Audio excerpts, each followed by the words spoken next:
പരിചിതമേതോ പരിമളമായി അറിയുകയായി ഞാൻ എന്നിൽ നിന്നെ.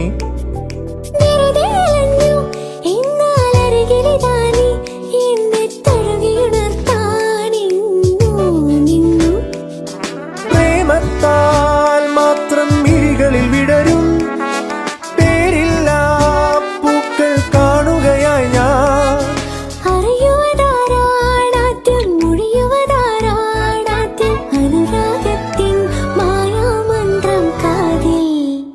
ഇന്നെഞ്ചം നീലാകാശം